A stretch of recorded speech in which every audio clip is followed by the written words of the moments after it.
Yeah. Yeah. And I think, I talk to a lot of people who don't like, gosh, they have, Roth IRA, 401k. And I say, okay, let's start investing outside of your retirement accounts. Let's open just a regular brokerage account and invest in that. They say you can do that. Like a lot of people just don't realize it's an option because you hear about the retirement accounts all the time. But yeah, having something that's accessible. Yes, you pay taxes every year instead of at the end or not at all if it's a Roth, right? But it's a small price to pay for the flexibility. I like to call them flexibility accounts with people because that's really what they allow. Welcome, everyone, back to the Growing Money with Sean Trace podcast. I've got a really awesome guest with me today, and would you like to tell people who you are and a little bit about what you do? Yeah, sure. Hi, my name is Austin Preece. I'm a financial planner and tax planner in Wisconsin. Yeah, started my firm a couple of years ago to provide financial planning, investment management, and tax prep, and now we also do bookkeeping and payroll. That's awesome. Now, Yeah. it leads me to the question of like, what got you into this? Why'd you start in that down that path, man?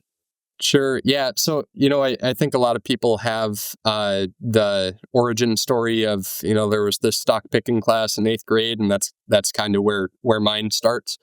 Um, had no clue what stocks were in middle school, right? A lot of middle schoolers don't. But we had this stock picking competition, and I was like, oh, this is kind of interesting. You can just make money on money, like Hmm. that's pretty fun. So got really interested in it then, and kind of never really turned back. Had an internship early in college to start to kind of get into the financial planning arena and learn even more. And um, yeah, it's just kind of puts together two of my passions, finance and working with people. That's awesome. It's like, first of all, the fact that you identified like one of the things that I think that some people forget, or some financial planners forget, that this is a human profession. Like, you're working with people. It's not Yeah. just working with money. You're working with people and their money. You're working with the emotions and the money. And, you have that combination. And, my friend, I do his project. I actually was sent you the wrong thumbnail a second ago. I was sending Oh the wrong yeah. person. I'm trying to rush through something. Is my friend Professor Heath. I produce his podcast too. And like the last episode is why am I always broke? Because he works with a bunch of Gen Z. And like, one of the things that's interesting is because it sounds silly, but people, when someone sits there and ends up in a situation, why am I dealing with this? Why do I need to do this? Why? They're dealing with this point of like a lack of information, a lack of understanding. And that's a very human problem. Like, we operate and we need information to make smart decisions. And we don't always have it. Yeah. Yeah, it's frustrating for sure. Yeah. Well, what do you do to work with the people that come through your door to help educate them, to help give them the information they need? Yeah, sure. Well, it's kind of different for everybody, but you mentioned Gen Z. A lot of the younger people in the room, they probably know, that I should start investing and that I should try to buy a house. But they may not know the best places to put money, right? And they may not really understand how money is flowing into and out of their household. So Yeah. a lot of times it just starts with let's get a really good handle on what's going on in your situation. And for that, what we're typically doing is just tracking spending, actually sitting down and reviewing it to make sure we understand, and then reviewing tax returns too. Making sure that people understand the total amount of money that they're making and how much is going to taxes, or how much they're actually getting back because Yeah. sometimes the credits just exceed how much you owe in taxes, and that confuses people. So um, those are kind of the two main points that we start, and then from there we can take it more into what's the most efficient way to save for whether it's the first home or getting a head start on retirement, and all that stuff. It's interesting because I like that what you said, like, and I love that there's more information. I love that Gen Z, and I love that my daughter, part of the reason for creating this podcast was because I wanted to get more information myself that I didn't get growing Ah, up, and pass it on to my 9-year-old. And one of the things that was interesting was I always remember when I was a kid, not a kid, I was in college, and one of my brother's friends, a group of them had a they were driving down the road and someone T-boned them, and oh, just, geez. yeah, they all got really, really hurt, but they all recovered, but they all got pretty massive insurance settlements. Mm, And what was interesting was all of the guys spent all of their money on muscle cars. nice. And I was just like, and it was like no one was there. No one was saying, "Hey, you just got this huge lump sum of money.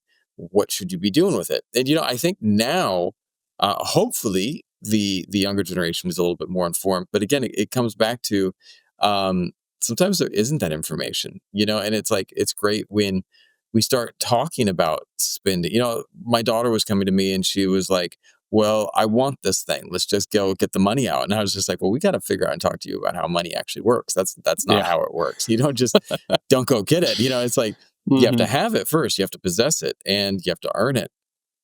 Um, or you have to work with it and have a relationship with it and teach it to grow, and that's Hmm. kind of why I titled this podcast Growing Money, because when someone finally got through to me compounding interest, I was just like, oh, so it just, oh, it just grows on its own, man. That's amazing, Yeah. Yeah. No, it is incredible. And I think a lot of people, catch on to it a little bit too late, which right? is frustrating. But Well, and I think that that's where, where we're teaching people and educating people and working on the human side really comes through. Now, when you have someone that comes through your door and they're coming to you to seek help or guidance, you said you start with some of the spending habits. Where else do you go? What else do you start looking at? Like, to really, do you start looking at any of the emotional stuff? Do you start, like, say, breaking people down and it's like, how do we work with this? Or what do you like to do, man? yeah, a lot of times that kind of comes out in the process. I don't necessarily target it, but it's a a really important piece of it is just making sure that people are really comfortable. That there's that base level of trust, and some of that for me comes from just being very transparent. I I had a meeting yesterday, and at the end of it, someone that I don't work with yet, and I shared how my fee schedule works, and they said, "Oh, wow, really surprised that you shared that with us. We've asked our advisor multiple times, and he's never told us." So Wow. so that creates an inherent lack of trust there, right? So Yeah. you're never going to get to the emotional side of things if you're not building that trust. So that's a big piece of it. And when people come in my door, the first thing I ask is, what brings you here?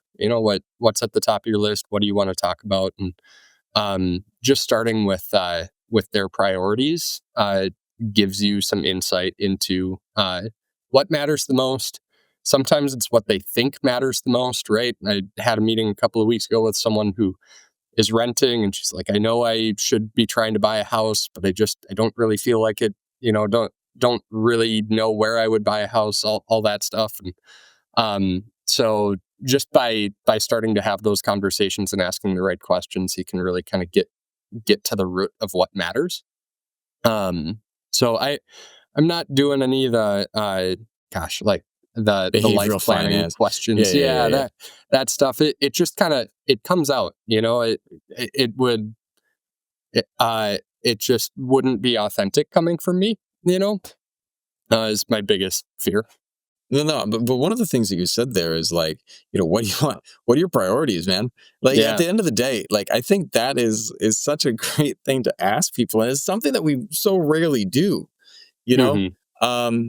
you're going to the gym. Like, is that a priority to you? Okay, great. Are you're spending X amount of dollars on this? Is that a priority to you? Well, one person's going to prioritize fitness. One other person's going to prioritize travel. One person's going to prioritize investing. It's different for everyone. Like, my brother and I were talking about this, and I'm not a huge gamer. I like games. They're fun, but I just I never was a huge gamer. I mean, my daughter loves Minecraft and we play Minecraft together, but I'm not the guy. I like in college, I played games and I just realized that my personality type doesn't match because I was like 12, 18 hours later, I just popped. I was like, where have I been for the last 18 You're hours? right. It's just like, oh, this is not going to work for me. But my brother was like, when he was growing up, he loved gaming. And it was interesting because we just had different priorities. Both of us like to focus on different things. Now his priorities are mountain biking and, my priorities are, other stuff that's interesting for me. But sometimes people don't even understand what their priorities are. And it's like the right questions help people kind of start looking at that. Hmm. Yeah, and that's where kind of being able to work with people over time, I think, is really important because, like you said, sometimes people don't really understand what their priorities are, and if you spend enough time with somebody, you start to understand what really matters to them, and you can bring it up. In this role, sometimes it's kind of weird if you go to your friend and you're like, you're doing a lot of this. Are you sure you want to be doing that? But Yeah. Right. as an advisor, spending money on things for around the house that's holding you back from doing more traveling, right? Or that type of thing. You start to hear, that you can kind of say, I hear you tell me that traveling is important, but you're not doing it, and what's holding you back? It seems like these things might be, so um, that's where just having more time, getting to know somebody is really important. I like that. The two things with that. There's one that I like. Every time I see people like, social media loves to tell you that your lattes are causing you like the downfall of your Yeah. personal finances. It's like your lattes are the reason that you are poor. It's just like, damn, man. I Yeah. enjoy a latte every now and then, but it's kind of funny because like also, I was talking to someone. I have a couple of different podcasts, but I got to on my Barrels and Roots podcast speak to a winemaker. What was really interesting is one of the things that he was talking about is the importance of time for like he's like they just finished their harvest and they just bottled this one wine and they're not going to sell those wine bottles for 10 years. Yeah. And it's like we're so used to fast. Hmm. Like, hey, we've got this new device that will knock this out. We have something that will do this for you in 2 seconds. We write a paper. You got a ChatGPT can write a paper for you in like 5 seconds, what used to take hours. But like the reality is some good stuff still takes time, like investing, like, figuring out what's important to you. I mean, sometimes people don't know what's important to them until they take some time to kind of look at it. And I love that you said that because I was talking to a my financial planner, and one of the things we were talking about, he was like, "Well, t- talking about the time we're working together," and I was like, "Man, I'm the type of person like when I go to a restaurant, I eat the same thing." And I've Yeah. eaten the same thing there like the last 10 years. And when someone's like, well, you Sure. want to try something else? I'm like, why would I want to? But there are people who change. That's just me. Kind of annoying like that to my wife. But Yeah. some things just do take time. And I love that you talk about that relationship and the needing to kind of go deep with someone to help them. It's almost like you're a coach of sorts that's learning to help, work with someone or see what their strengths are, weaknesses, and things like that. Yeah, yeah. I mean, it's not too far off from being a coach. I would say, as someone who's never been a coach, right? I know a few coaches; they're great, but yeah, it really is kind of a more especially early on too, because when you in uh, start out working with a new financial planner, it's going to be a lot of work upfront because you need to get all of your information over to them. There are going to be things that you need to change on your end, right? So I like to tell people, it's kind of a big upfront investment, and most of the payoff, like there'll be some things that we'll notice right away and we'll be able to change right away, but most of the payoff really does come years down the line. So it's even just working with a financial planner can be an investment of sorts, right? Because a lot of work up front, and then the payoff is going to be later. But that's the beauty of like so next door to me, I've been watching absolutely fascinating. It's been annoying as hell. because I haven't been able to get much work done. They're building a house next to me. And I Oh, actually split my time between Vietnam and California. And one of the things that's interesting is everywhere in the world, they have different types of houses. And the houses in Vietnam are built with concrete, steel, and pretty much concrete and steel. And that's what it is.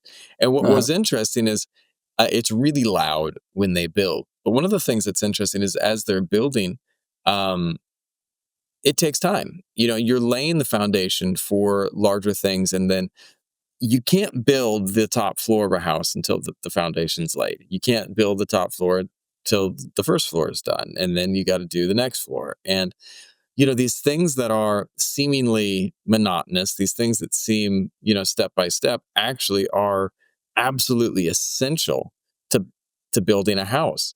And, there are so many things that you have to put into that process. And yeah, you're like, I'm always reminded, but when I've been watching these guys build this house, it's been so interesting to see the different layers of things that are put in. First of all, I didn't realize that, when they built houses with concrete, they use so many rocks. Absolutely wild. oh, really? Like, dude, rocks. Like, so this is the crazy thing. I'm just tangent here for a second. Like, they use the steel, they use the concrete, and then they fill the concrete with rocks and sand. And the idea being is like concrete is actually quite brittle, but the rocks inside the concrete create the actual weight bearing strength of the whole thing. And then the steel makes it resilient. Sure. So Yeah. again, Wow, coming that's back to interesting. right, coming back to the analogy though, when we are building our finances, when we are setting things up, that initial laying the foundation, when I watched them building the house, watching them put in the foundation was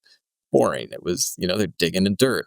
You're down in the muck. You're down there in the dirt, kind of getting things set. But yet, when you create a strong foundation, suddenly it's amazing, like what you can create and the directions you can go. But you have to have that foundation in place. Yeah, it's a good analogy. Right. Let me ask you this. What's one of your favorite things that you like to help people with? And someone comes through the door, what are some of the things that you like, that's my bread and butter? Yeah, I get a lot more into taxes than I think a lot of advisors do. There are just so many strategies out there that people aren't aware of, or maybe they've heard of it, but they're not really sure how to execute it. And as someone who both prepares tax returns and does tax planning and multi-year forward looking stuff for people with financial planning, I'm able to kind of see which ones are going to work out best for people, so it and I mean, it's always nice to have something that's where you can show immediate value and a dollar amount, and that's something that you can do with tax planning that you can't necessarily do with making sure that people have the right amount of life insurance, or making sure that people's estate documents are all in place and aligned with their goals. Yeah, it really comes down to tax planning. That's the biggest thing. That's awesome. What are some of the things that you think people overlook the most when it comes to their tax planning? Yeah, I mean, it's different for everybody, because depending on your income situation, whether you own a business, all that stuff, it really changes what's available to you. Um, but especially this year, donor advised funds are kind of a big topic of conversation for people who do a lot of charitable giving. Um,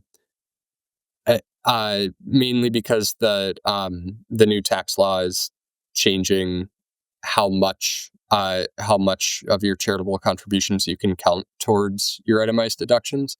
So that's one of the biggest things right now.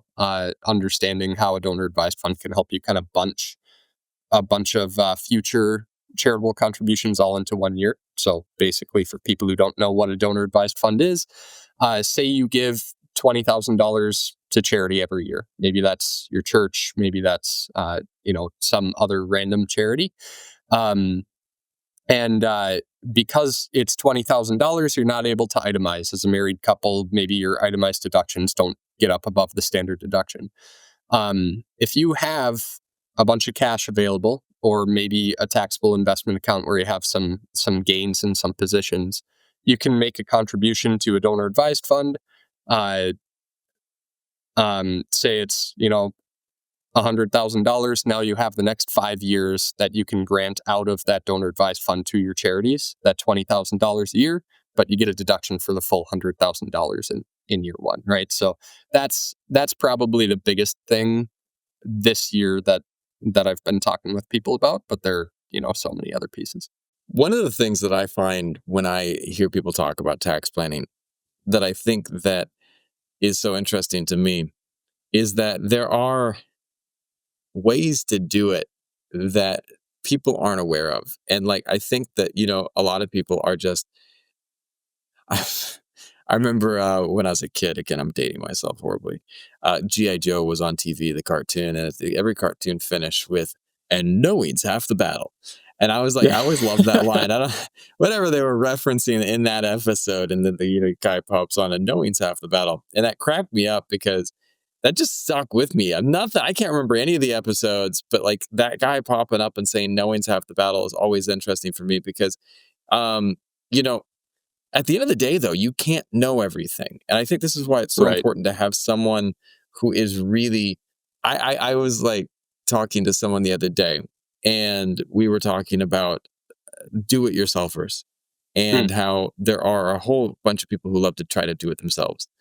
But one of the problems with doing it yourself is like, I changed my one of my favorite things I've ever done, coolest things. I was having some auto problems, and I had a friend who was just a true gearhead, Chip, Hmm. and Chip was like, dude, Chip had the coolest cars in the world. He had a was it a Dodge Challenger at his house, and he had a Japanese gray market Nissan Skyline GT 34, like right hand drive.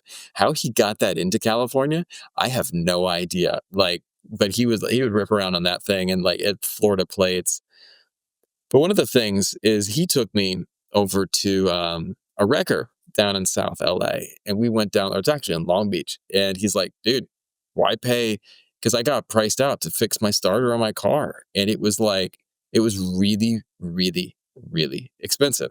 It was like and they were trying to get me almost like $1,000. And Chip was like, "We are not doing that. You're coming with me." We went down to the wrecker, and he's like, "See that car there? That's got the exact same starter that you have." He's like, "Pull it." And I pulled it. And then when I did pull it, he then took me back to his house. He's like, "Here are my tools.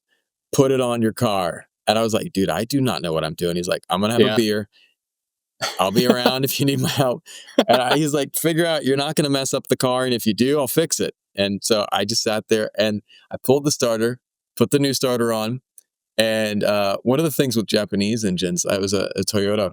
They are so good at saving space. It was really hard to get up in there.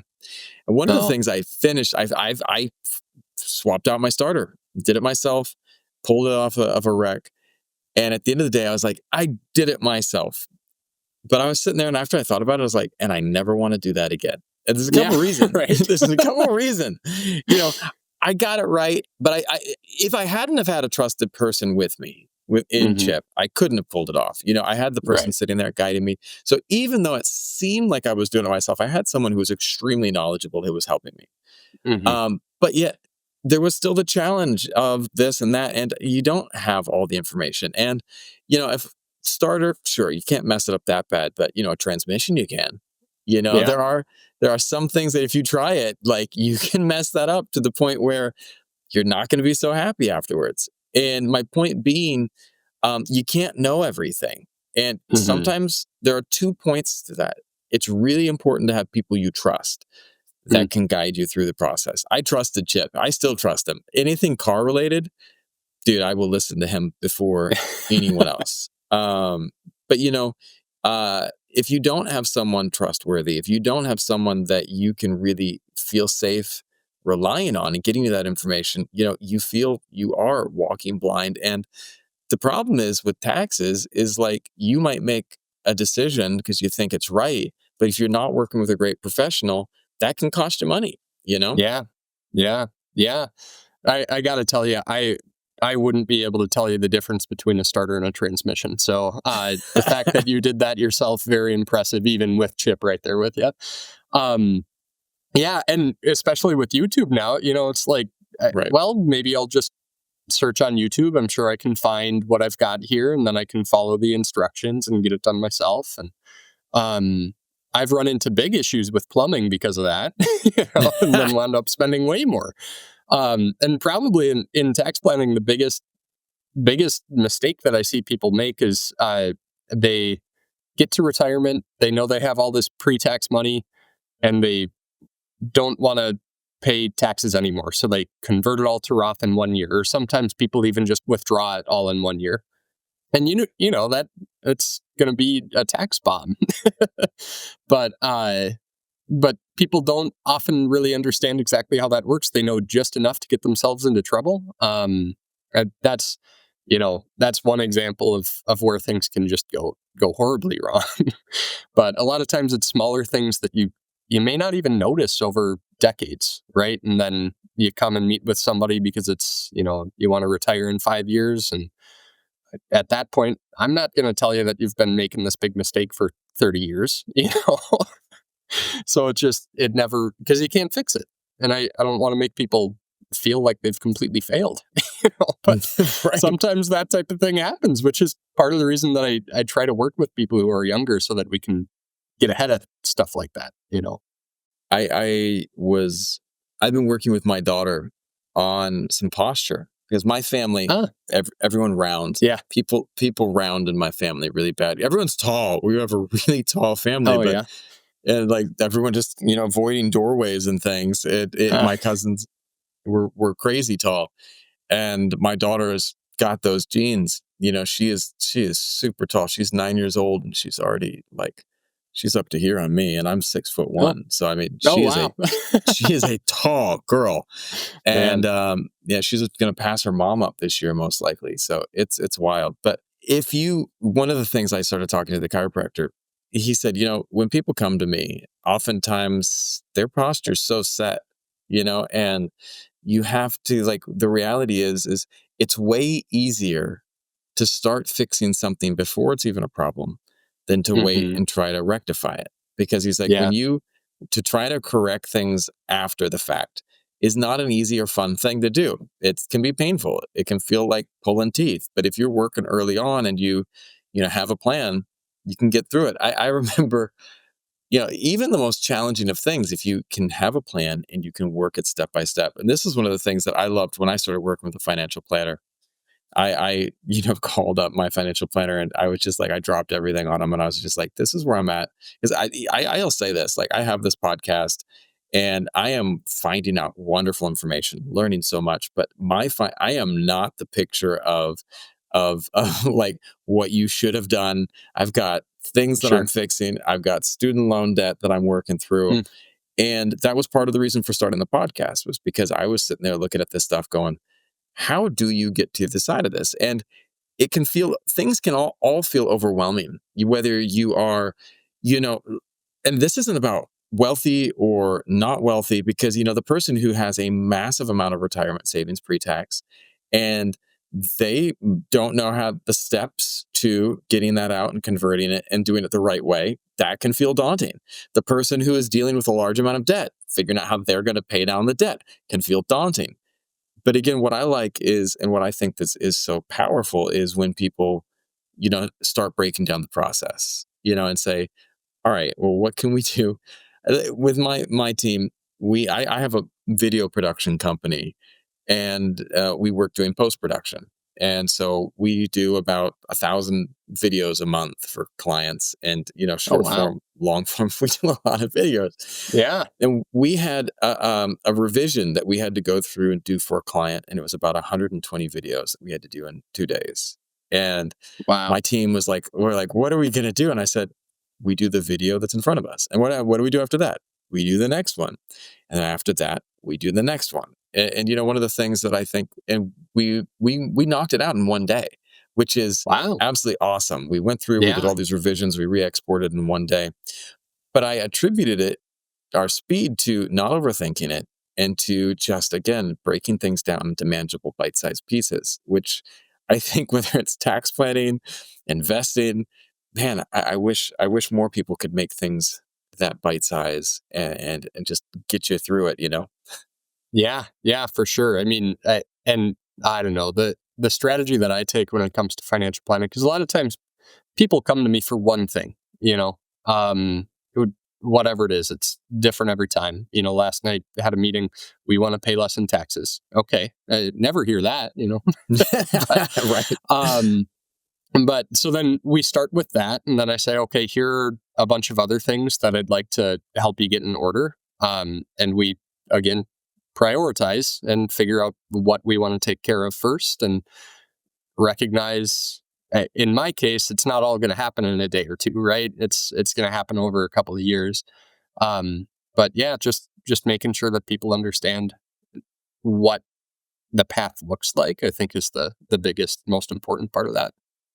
I like that. I like that, making sure they know what the path looks like because, I remember when I was a kid, we were going camping and we were hiking down this trail. And I suddenly got like separated from the other campers and I went this way when I should have gone that way. And because I didn't know what the trail was supposed to look like. And suddenly we get to this point and I'm looking down from like about 30 feet above everyone, looking down at them. Luckily, we didn't get too far. Where someone was like, "Where the hell's Sean?" And I was just like, "How did you guys get down there?" And they're like, "How did you get up there?" And it was literally like, and I looked at them and I said, "Well, I didn't know what the path looked like. I wasn't, and it was something so simple, just a tiny deviation Hmm. and you can go a very different path." And the cool thing is I had a very skilled like scout leader and he's like, "All right, we're going to show you how to get down." And there was no stress, there was no freak out, there was no like, "What the Hmm. heck is our kid doing 40 feet above us?" He just was like, "All right, this is what we practice for." Then it was that Yeah, cool, that calmness under stress that was so yeah, inspiring because he just was like, "I've got the tools and we're going to get you out of that situation." And that was the cool thing, and I wish yeah. more professionals of all types of careers had that coolness. If you could give yourself some financial advice, younger version of yourself, financial advice, what financial advice would you give yourself? Man. Um, wow. Right? That's a tough one. It's a good question though. I think I think probably I'm 28, my younger self, we're looking right after college, right, is kind of what I'm thinking about. One thing as it relates to maybe any person would be, it's important to be saving for retirement early, Yeah. and investing for retirement early, but you want to make sure that you have savings outside of that as well. If it weren't Mm, for if it weren't for saving outside of my 401k and retirement accounts, I wouldn't have been able to start my business. hmm. Needed the cash on hand to be able to do that. Would have had a harder time buying a house. It's just so important to make sure that you have enough cash on hand. And that doesn't mean that it needs to be cash, right? It can be invested, but something that's more accessible is something that I think is really overlooked for people. Um, so yeah, that's probably the biggest piece. I love that. I haven't had anyone talk more about having more cash and savings on hand because that's Oh, like that's that everyone's like, I would tell myself to invest because and it's like and it is true, but like honestly, yeah. I get it. Start investing early is probably the a great piece of advice. But like one of the biggest challenges that I have had in my own personal finance fiasco slash journey Yeah. is the is like always running into the situations where I needed more savings. I needed more, Hmm. emergency savings or just have set aside more. And Yeah. there were times where, we did as a family, my wife and I had set aside and it was wonderfully helpful because we had set aside a good amount of money pre-pandemic. And Mm, when the pandemic hit, we used that to kind of ride out the challenges. And it was very opportune. But if we hadn't have had that, it would have been extremely tough. And so I think that, I love that advice. And it's something that, I wish we could get back to telling kids that those piggy banks are important. Yeah, yeah. Yeah, and I think, I talk to a lot of people who don't like gosh, they have, Roth IRA, 401k. And I say, okay, let's start investing outside of your retirement accounts. Let's open just a regular brokerage account and invest in that. They say you can do that. Like a lot of people just don't realize it's an option because you hear about the retirement accounts all the time. But yeah, having something that's accessible. Yes, you pay taxes every year instead of at the end or not at all if it's a Roth, right? But it's a small price to pay for the flexibility. I like to call them flexibility accounts with people because that's really what they allow. I love that. I love the idea of having flexibility because, like the recent internet outages that have been Yeah, given a lot of fun to plaguing us this everything. week. Yeah, Yeah, right. My team and I were editing, and we were like, because we use Asana, we use Canva, we use all of these different websites, and like my workers came running into my office to like, it's all down. Like I was like, what's down? They're like, all of it. And we were just like sitting there, and so we sit around and we were just like, well, there's nothing we can do, so let's just have some fun, have a little story time, relax and chill. yeah, And it was like, because at the end of the day, you do not know what's going to come. You don't know what's going to be happening. I remember 2019, I was getting ready to go on a trip to Thailand with my family. And then we were like January 2019, and like this little thing started going around, it's a little bit north of yeah, there. And we were like, should we go to Thailand? It's going to be fine. And then, a year later, it was just like, dude, wow. No one can foresee yeah, that stuff. People yeah. can't foresee like the challenges that are going to come or the unexpected windfalls. Maybe Hmm. you have something good luck that comes your way. I think, but Yeah, having the flexibility built into your systems, because I've met a lot of people that are all or nothing, like save everything, or they're just like live for today. And right. it's like Yeah, having that happy medium is yeah. is a The good thing. balance. Yeah, and you really need to plan for the future in order to know what that looks like, right? Because you have to kind of have this is what I want my life to look like, however many years down the road. This is what I need to do to get there as far as savings goes. And the rest I can have fun with. And if there's not enough to have fun right now, then maybe I save a little bit more right now and recognize that pushes out that future a little bit further. So I don't know. There are a lot of advisors out there who work with just pre-retirees and retirees, Yeah. which is great. It's very important. There's really a lot of really important decisions to be made around that time in life. Um, but I don't know. It just really leaves a lot of young people in the dark about what they can afford to do. Yeah. And just save 10% of your paycheck might not make sense for everybody. Like Right. I work with some teachers who are going to have pensions. And so if they're saving into a pre-tax account, it's not going to make a whole lot of sense because they already have a bunch of income in retirement that they're going to have regardless. So it's just, I don't know, having having a little bit more clarity earlier on, I think helps not only the future you, but also present you have live a little bit more life. Yeah. That plan, so you know what type of house you're building, because Yeah. I remember when I was a kid, we had this one competition, and we had four kids that was each building a different part of a house with Legos, but we didn't get to see what the other people's part of the house looked like. And then our teacher made us bring in the Legos together, and we tried to like join them together, and it was just a disaster. Yeah. And then the teacher said, "All right, now tear that apart." And he said, "Now go back, and I want you guys to build something together." And you get to see, and you get to plan from the beginning. You get to see, you get your same ideas, but how you can make it work from the beginning.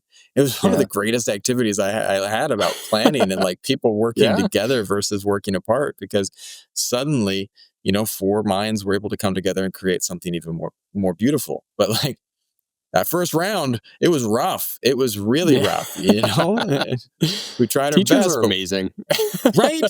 That was like such a great. I think that was Mr. Flugrad. A great All name right. Shout too, out Mr. Flugrad. right? Mr. Flugrad rocked back in the day. So it was a tough class too, but he did a great job. Where can people seek out more information and find you to find more about what you do? Yeah, yeah. Well, you found me on LinkedIn, right? I'm pretty active there. So you can search my name on LinkedIn and I'll pop up. I don't think there's another Austin Preece out there. You can go to my website to get a little bit more information about my services, and I have like 50 blog posts out there. Haven't been posting blogs for a while now, but occasionally I'll write a new one. So you can go check that out at preecefp.com, as in Preece Financial Planning. It's now Preece Financial Services, changed the name, but kept the domain. So